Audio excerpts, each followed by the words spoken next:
Hatch, are we not speaking and I didn't know? We're always speaking. What are you talking about? Are you giving me the silent treatment and I had no idea?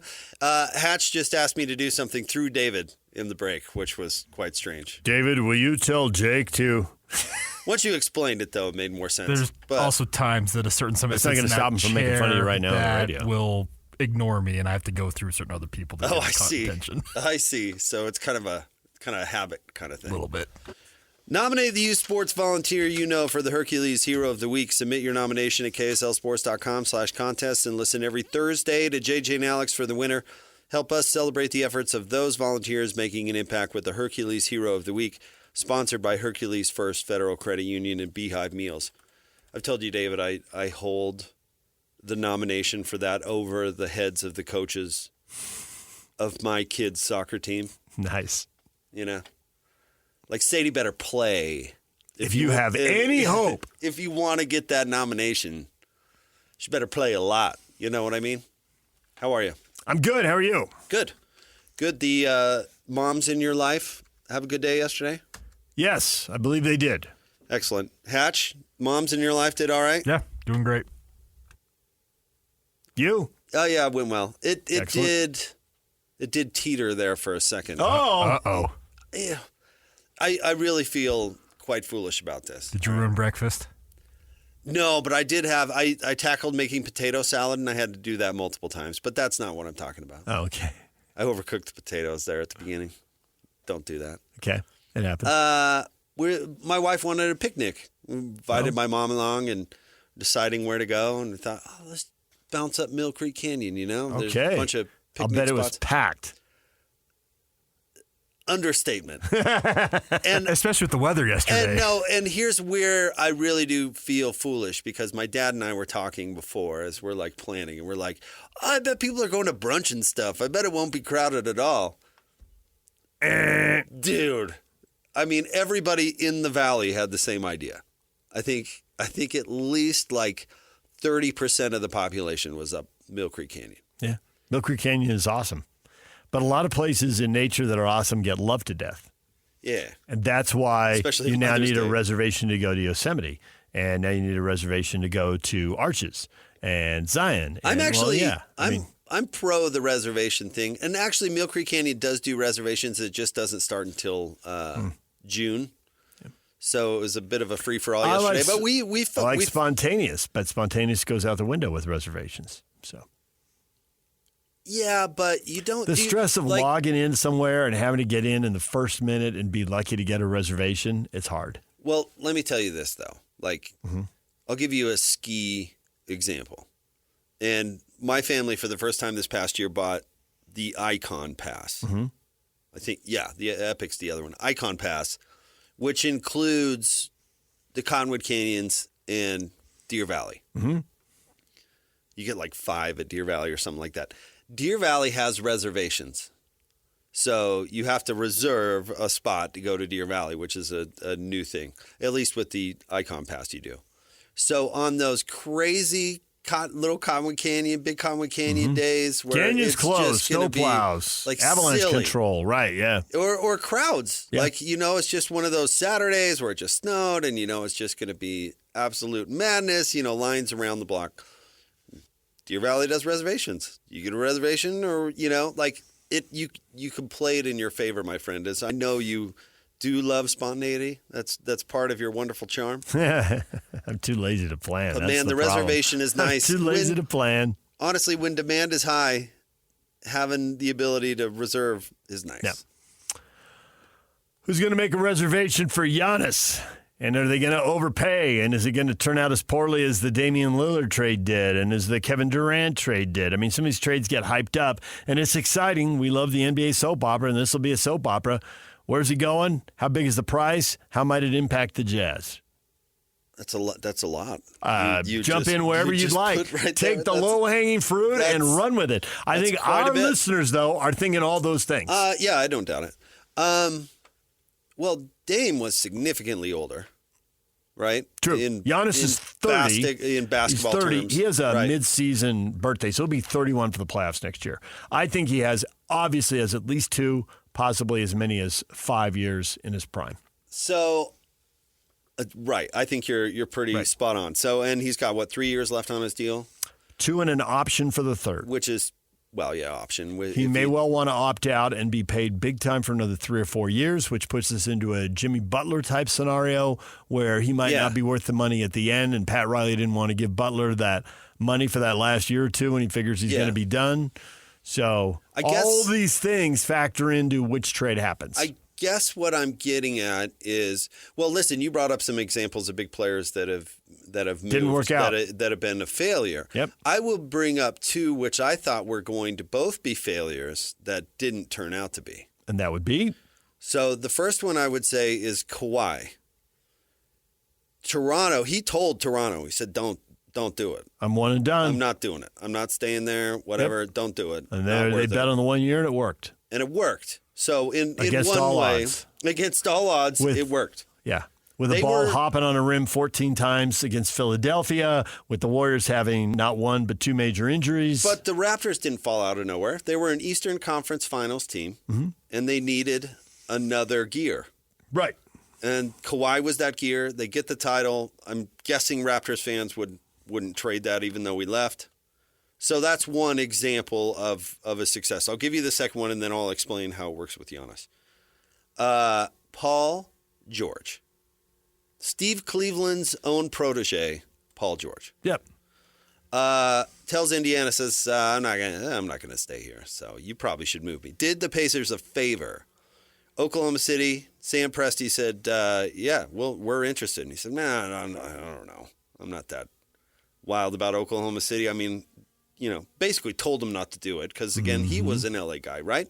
Oklahoma City does it. Not only do they get him, but they re-sign him out of nowhere, and that made the ability to flip him for the haul, Shea and the haul they got from the Clippers, which they're still benefiting from today. So there's 2 examples of make the move for the big-time player, and maybe it doesn't work out how you think it's going to work out, but you've still got that big-time player. I couldn't believe Cleveland signed Donovan because I thought Donovan was going to leave, but then he doesn't have a landing spot, and they're winning, and it doesn't look so bad. And Cleveland's like a lot of other places. From a distance, you dump on it, but when you get there, you find out some nice things about it. And I say that because my brother lived in Cleveland for about a decade, and I've been there. Yeah. Yeah, and there's 3 cool things to do on a vacation in Cleveland. And then factor in... You wouldn't think that of Cleveland and vacation. Who says that? Think about it with Giannis. You're trading for a 30-year-old guy that's still going to be really good. And even if he tells you a year from now, like, listen, I'm not doing it, you flip it and you've honestly lost not much. Next to nothing. Right. And then you don't have the responsibility of extending him to a contract where he's eventually not going to be worth it. So even worst case scenario, it's really not that bad. And keep in mind that the free agency threat today isn't what it was 10 years ago because players aren't hitting free agency. It's not to their advantage. Their advantage is to do what I thought Donovan would leave Cleveland flat, free agency. You lose so much money doing that. Nobody's doing that. Everybody's extending a year before. So you trade for Giannis, year 1 goes, he gets to see how it goes, and he can tell you whether he wants to extend or not. And then you just move him. The mistake Miami made with Jimmy Butler is when they decided not to extend him, move him immediately. Don't sit on him for half a year. That's just going to tick him off, and it does you no good. Make that decision and go. So you've got a year. Make that decision with Giannis. And if he doesn't want it, at 31, teams are still bending over backwards to get him. So, yes, the market for Giannis is going to be awesome. They're going to get a really good haul. The question is, what do they want? Do they want players or do they want picks? And my guess would be picks. Think it's an accident that this broke the morning of the draft lottery when we're about to find out where Cooper Flagg's going to be playing? Nothing's an accident. Thank you. Nothing's an accident. I think this has been well known inside the NBA for a while now. Yes, it goes public. It's not an accident it went to Shams. It's not an accident when it went to Shams. And I don't think this news shocked the Jazz front office. No. The Luka trade did. I can buy that. Well, the Luka trade shocked the league, which is I why. agree. But this was coming. Everybody could see it coming. Lillard tears his Achilles. It was already trending towards this isn't working.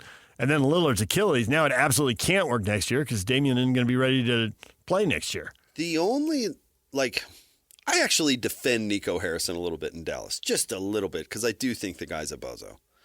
He called Stephen Curry in his presentation with Nike, and then used the same presentation they used with, who was it, like Kevin Durant or something like that? And I mean, left his name in it. Super sloppy. Super sloppy. So I don't like defending this guy, but if he saw that Luka was heavy and selfish and wanted to move him, Yeah. I don't necessarily think that's the wrong. What he didn't do is put the superstar player out for bid for the rest of the league, which is really how it should work, unless you're worried about Luka submarining it, which is my theory. Yes. Why And they that just is did true. it in the 100%. dark, in the dark of night. But where he messed up is he just should have told the Lakers, here's what Donovan Mitchell and Rudy Gobert got. Give us more picks.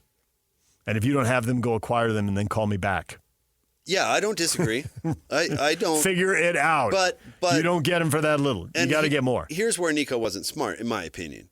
Was he thought, I want to replace a top 5 player with a top 10 player, and I'm not even going to skip a beat. And when my team is going to the finals, nobody's going to care.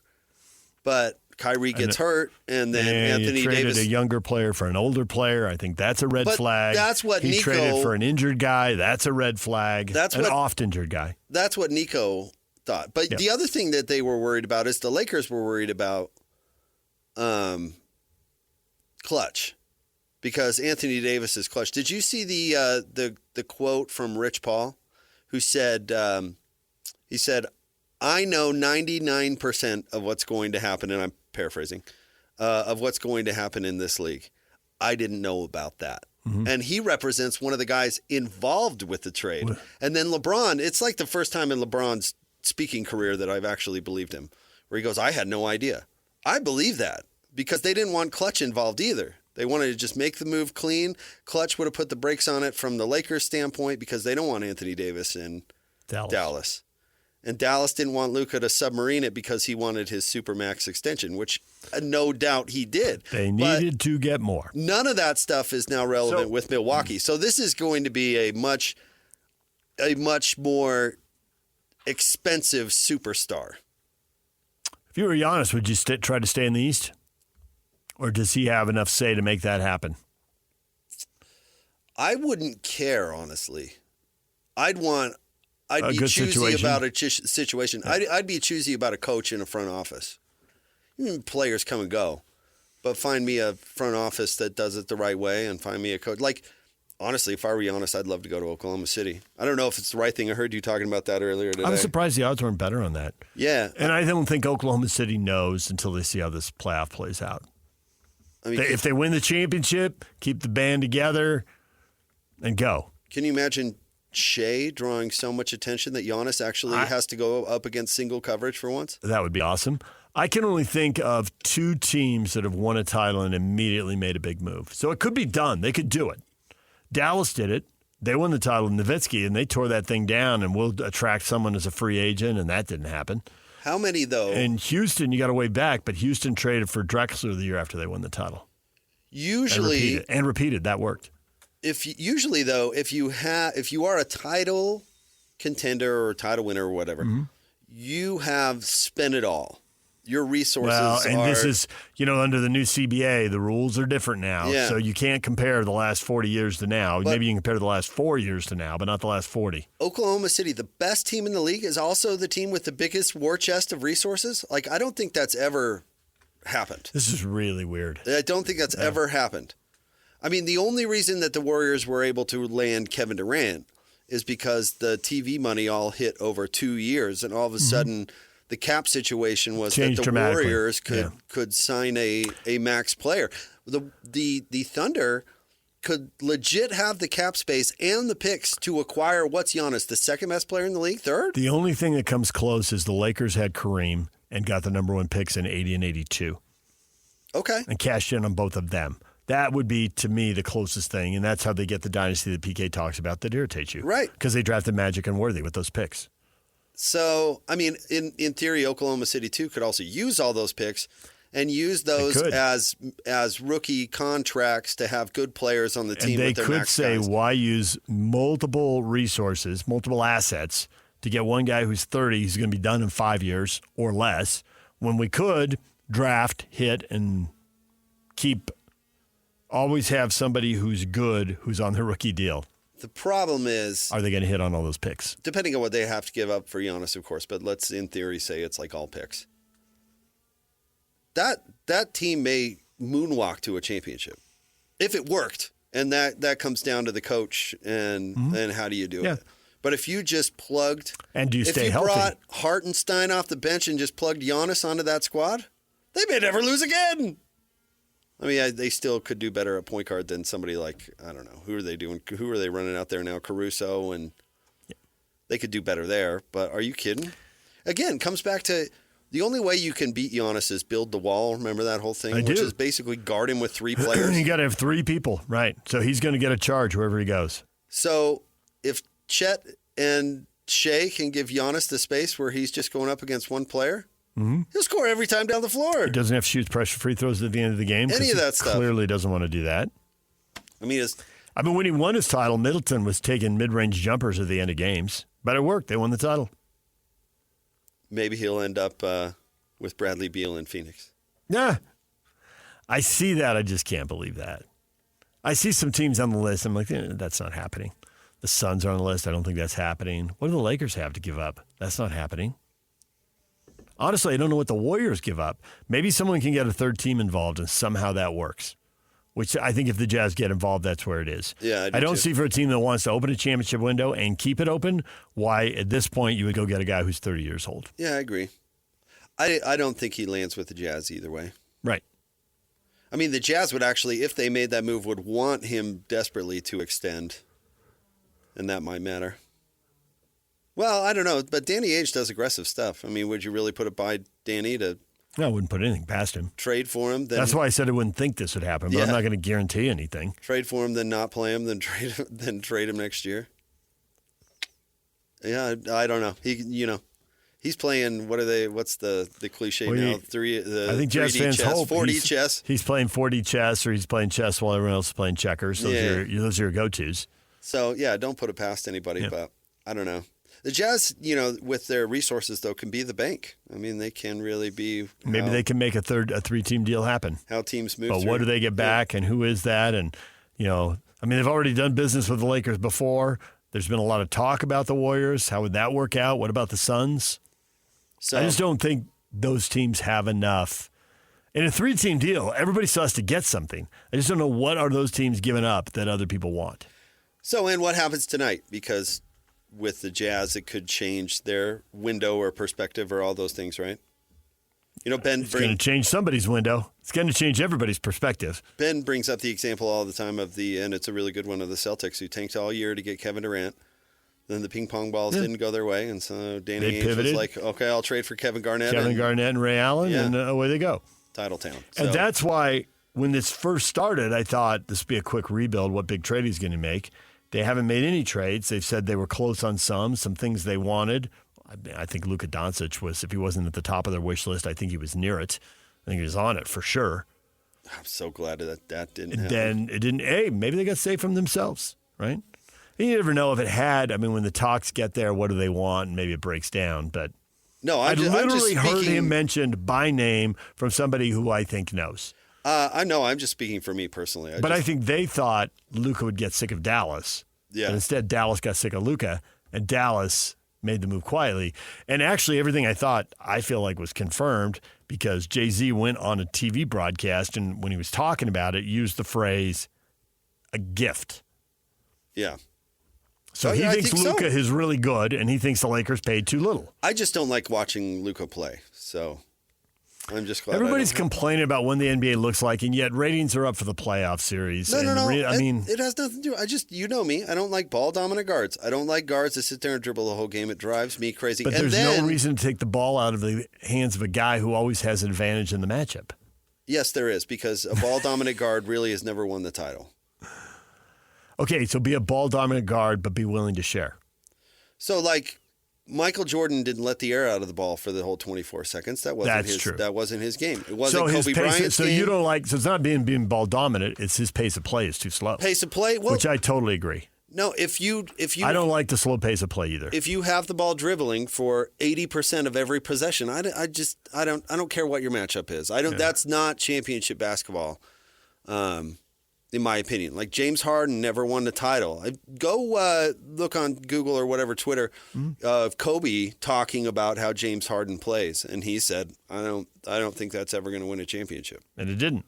No. And Steph gave the ball up and ran off 47 screens and got it back and then shot. But you look at guys like Steph Marbury or even Allen Iverson. A lot of those guys never... are small, though. It's not just the ball dominant. I don't believe in small guards. Right. Awesome guards. Guys who are awesome. But even who've gone to the Hall of Fame, haven't won titles. Even they didn't play like James Harden and Luka Doncic. And the younger version is now LaMelo Ball.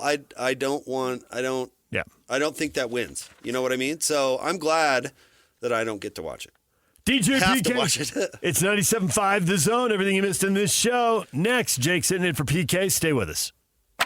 Accessing. This is Hans Olsen and Scotty G.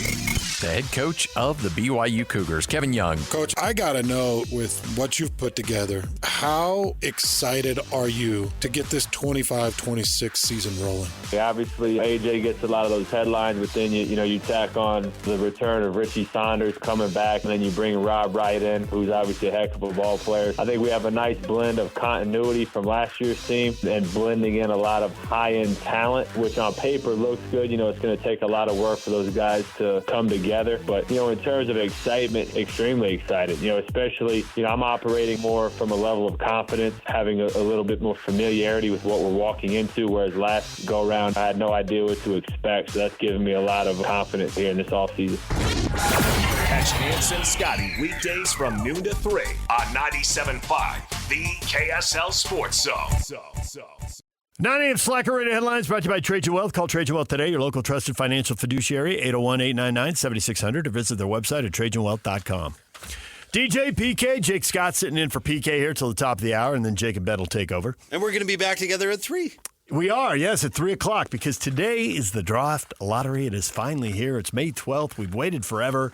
At between 5 and 5:30, they'll do the draft lottery show and sort out if the Jazz are drafted 1, 2, 3, 4, or 5. 48% chance they end up at 5, 14% chance they end up at number 1. Cooper flag is obviously the big prize. Now, people have their vibes, and I'm open to that. I personally have no vibe. I don't know what's going to happen. I think it's like a game of roulette, which, by the way, is a Vegas game that doesn't interest me I heard you talking about that. At all. I'm not a roulette guy. I have guy either. zero temptation. To me, slots and roulette are the dumbest things ever. Why don't you just go in and light your money on fire, go flush your money down the toilet? I don't get it. Even if I did win, while winning would be great, the process doesn't look fun. Okay? Yeah. I've played cards. My grandparents played cards because I grew up before TV. I could play like 50 different card games that I played as a kid because my grandparents lived 2 blocks away. And so I could play card games all day long. I get card games. And obviously a sports book. I get that. Roulette and slots, I got no frame of reference. Couldn't be more bored by them. I don't really care about the draft lottery, except I want to know the result because I want to know where they pick. All right, I have a different. Okay, but people have a vibe, yeah. And some people are convinced, and we'll get to it feedback in the next segment. Some people are convinced the Jazz won't get one, and some people are convinced they will. I don't know, whatever. The universe will do whatever it does, and the thing will pop up. I got to push back against 2 things, though. One, the people are saying, well, the Jazz haven't gotten it in 50 years, and it's their turn to win the lottery. Well, I don't think there are turns, which is why Cleveland and Orlando both won it back-to-back. And the lottery didn't even exist for 50 years. It's only existed for 40, so everything before that, who cares? And in that 40-year span, the Jazz have only won less than 30 games 3 times. They haven't been in the mix. They've been too good, which leads to another point I want to push back on. Utah deserves to have something good happen. Well, lots of people and organizations deserve to have something good happen, and yet bad things happen. And when we got hospitals for pediatric cancer, so let's not get into who deserves good things to happen, okay? Clearly bad things are happening to people who don't deserve it. I would say, though, that a lot of good things have happened here. Why are we whining? We had 2 trips to the NBA Finals, 2 All-Star games. We've had at least 7 Olympians. Maybe they all medaled, but at least 6 of them did. We've had good players, a Hall of Fame coach, executive of the year. We've had a lot of good stuff here. What we haven't had is the number 1 pick. I get granted, that's a fact. We have not. Moving up in the lottery, ever. They haven't been in the lottery to move up with any real odds. Most of the time when they're in the lottery, they're with 38 wins, 40 wins, 41, 42 wins. Of course they didn't move up. There's no odds to move up. They've been serious players in the lottery 3 times. They've got a 1 in 7 chance of winning. Maybe they won't win it this year and they'll win it next year. Who knows? Well, and the last top 3 pick they got was not even their own, right? They were the 4th worst team. They fell back to 6th, and they traded up to 3. No. I looked it up yesterday. Not No, Darren. that's not not Darren. Darren. Ennis. Ennis Okay. Cantor. Ennis. Yeah, Ennis was not their own pick. That was too painful. I didn't look into that. They booted that one, huh? Yeah. Booted get that, a top 5 pick for one of the few times. Horrific. Okay, They've had a top 5 pick. This will be the. I think this will be the 5th time they've had a top. No, they've had 5 top 5 picks. This will be the 6th. Okay. Daryl Griffith at number 2 is the highest pick, and the one everyone forgets is either Exum was 5. Exum 5, yeah. And everybody remembers Williams and Cantor. That was after one of your bad seasons. Yeah, It was. And they slipped a spot in that one, I think. And Dominique Wilkins of course. was a 3 pick, and they sold him to Atlanta for cash to keep the franchise afloat. So there's your 5 picks, and 2 of them were before there was a lottery.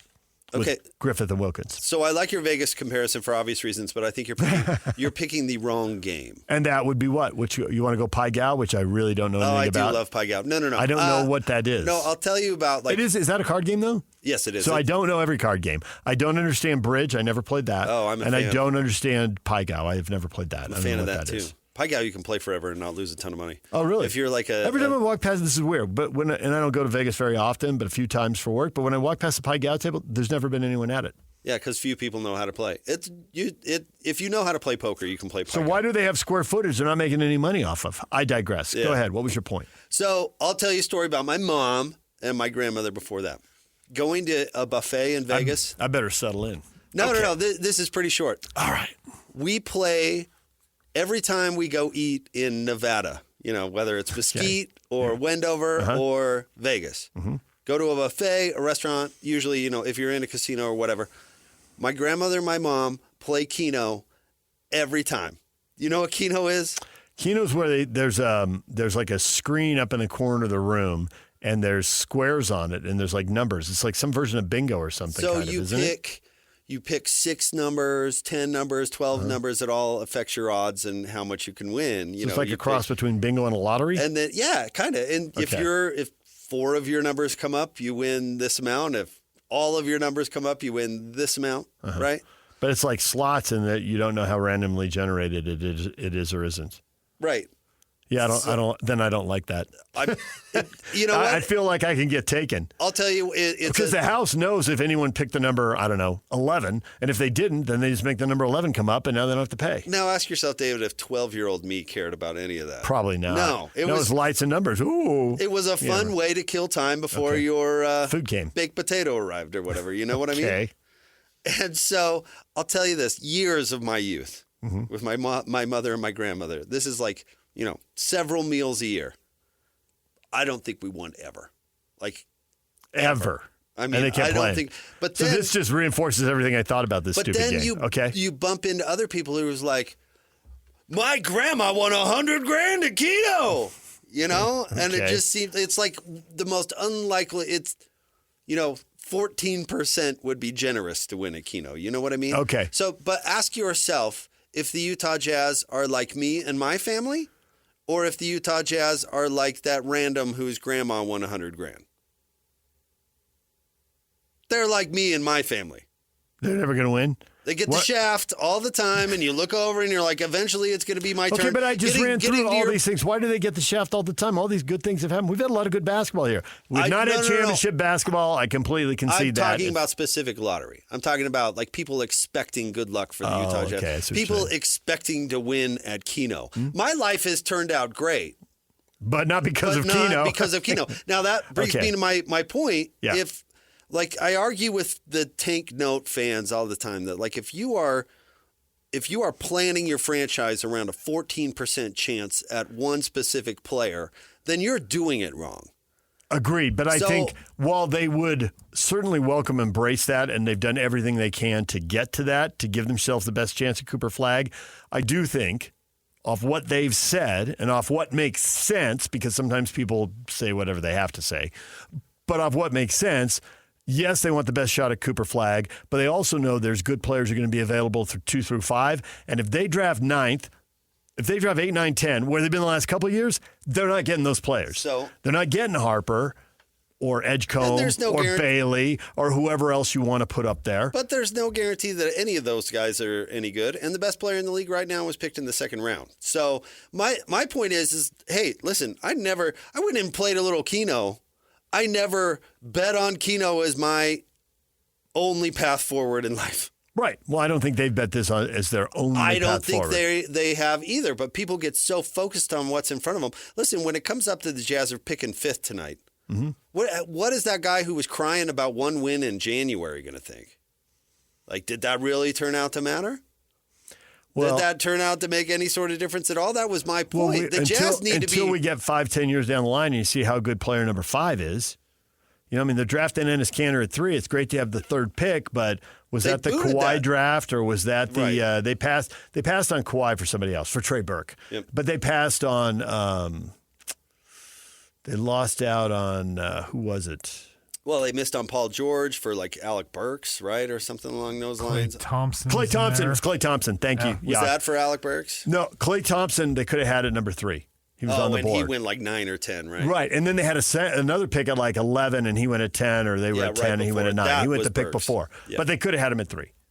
So, you know. I mean, you could always say woulda, coulda, shoulda. Here's the one. You know the one time they drafted, well, there's more than one, but when they drafted the best player on the board at that point, Stockton, Malone, and Ostertag. Look at the draft after Ostertag. Right pick. Now, wrong contract, but there was not a better player available than Greg Ostertag. You can look at the draft, you're like, nope, he was the guy. He was the best guy on the board. So, Mitchell, Mitchell was probably the best guy on the board when he was drafted. Gobert was the best guy on the board when he was drafted. But everybody gets so focused on, well, if you don't get Ace Bailey or you don't get these list of players. However, the nerds tell you, this is 4 guys deep or 5 guys deep or whatever. How often does that actually turn out to be true? Answer, never. And I get all that. Right. And all these guys aren't going to be good because there's no draft where the top 5 guys have all been all-stars. That doesn't happen. There's always busts in there. But I'm really intrigued by what Ainge does short term, and then we'll see how it plays out. Flagg has been so tucked up by so many people that I believe he'll be the number 1 pick. I don't believe that pick will be traded. It would have to take a Giannis to get it traded. If the Jazz get it, I don't think they'll trade it. I think they'll take Cooper Flagg. I'll be stunned if they trade the number 1 pick if they have it for Cooper, right? They're keeping Cooper. But Ainge is so unpredictable. I have no idea what he thinks of Dylan Harper. Now, Harper looks like a very strong consensus, borderline unanimous number 2 pick. He could be the Aladar of this draft.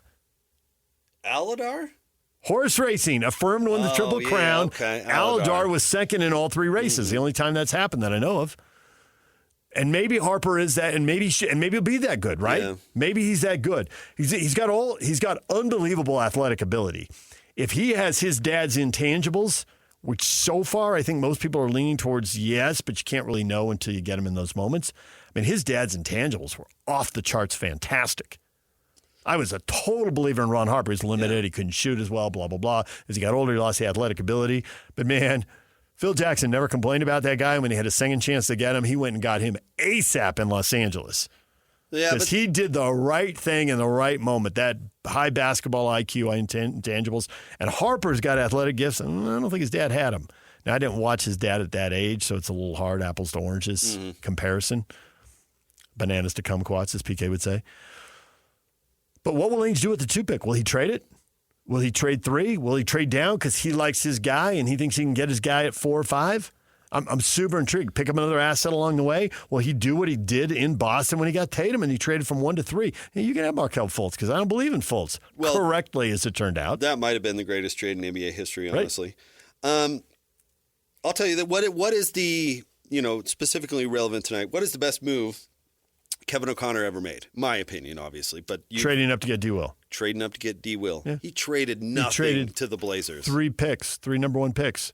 I looked into it once, and it didn't turn out to be. No, it didn't. But it was like 6 something and 20 something, 26. Something like 6-17 and 26 or 6-15 and 26. It was something like that. And he traded. And they didn't hit on those 3 picks. And he traded up to get his pick He got an all-star / Olympian. which is what he wanted. Yeah. He wanted the pick between Darren Williams and Chris Paul. He wanted those 2 players. But he was drafting 2 smaller guys, neither one of whom has won an NBA title. Which is the prize the Jazz are chasing, right? But they wasn't going to make it to 5, so what did Kevin O'Connor do? No, they were going off the board at 3 and 4. Yeah, and they were drafted 6. He wasn't getting them. And the next point guard was Ray the Buffet Felton. At 5. He wasn't getting him either, trading up was good. That was the time to be aggressive, and he was. Yeah. Do you remember as well as I do the look on Kevin O'Connor's face when the Jazz got the shaft and got the 5th pick? He was not happy. When he was at the lottery and he just had a stink face on, and you're like, oh, boy. So what did he do? He didn't. Well, he it's traded the exact up. He got opposite. his guy. You got to go get your guy, It's the exact opposite of what happened with the Mammoth.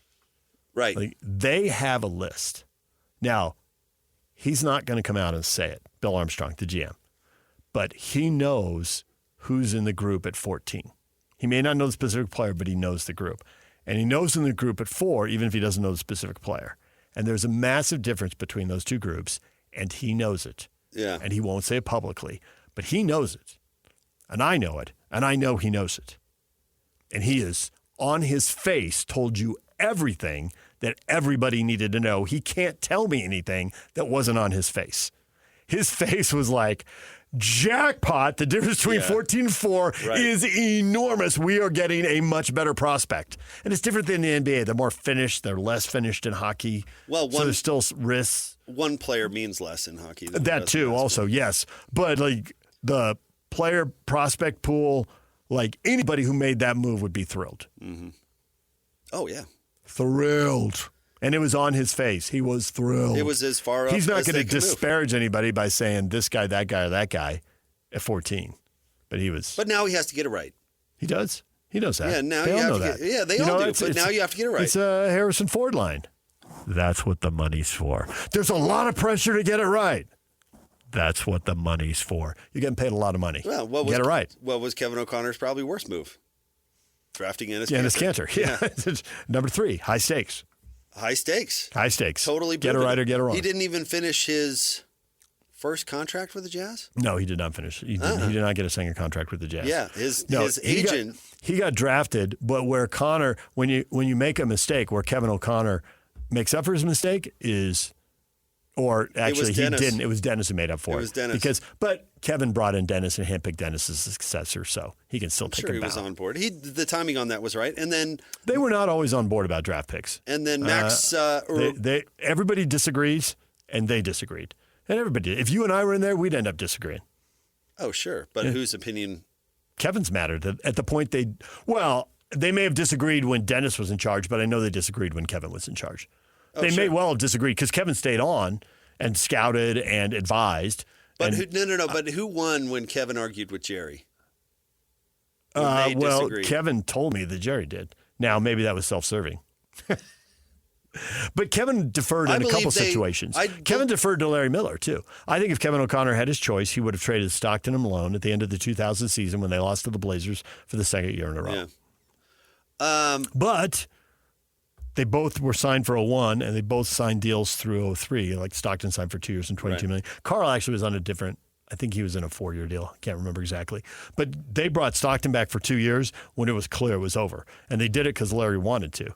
And Kevin O'Connor let people know it's Larry's team, and he's got a super tight emotional bond with these 2 guys, and we're not going to tell Larry what to do. It's Larry's team. He's going to decide what to do, and he wanted to write it out. Is that that last contract Carl signed? That was the one that he used the power of radio to negotiate, right? That might be. Where he went to L.A. in the summer. I'll never wear a Jazz uniform Did again. a show with I think he got a 4-year deal. When that deal was up, Stockton had a 2-year deal that ended the same time. Stockton retired, and Malone correctly went to L.A. Feeling you. Vic the Brick. Vic the Brick. How many people know who that guy is? Probably only because of this Karl Malone deal. Vic the Brick tried to get a job at KYT in Santa Barbara. It's a long story. Good thing that didn't work out. For him, he had a good career, right? He did. Yeah. Oh, yeah. He was on TV in LA for a while. Yeah. DJ PK. And radio. Jake Scott. Yeah, he did do radio too. Jake Scott filling in, and we got your feedback, your thoughts on Giannis, your thoughts on the draft pick tonight. That's next. Stay with us. And it's all over almost here. Don't go nowhere. Do you believe in karma? Log on to KSLSports.com to help raise money for a great cause and create some good vibes for the Jazz in the NBA Draft Lottery tonight. It's KSL Sports 2-for-1. Donate at least $2 to Intermountain Primary Children's Hospital in hopes of the Jazz recouping winning basketball here in Utah. Go to KSLSports.com and donate your $2 today. It's the final push, David, for that karma. Gonna make it happen. Make it happen.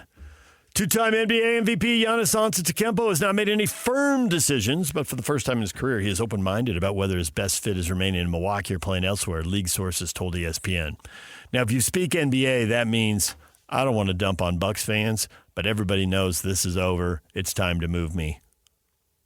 Move me. I won't make a stink. Milwaukee knows they need to move him. They're paying him and Lillard big money. They're out of draft picks. The role players around them are older or free agents or not as good or maybe more than one of those things at the same time. It's over. There is no path forward, and everybody knows it. So he'll be moving.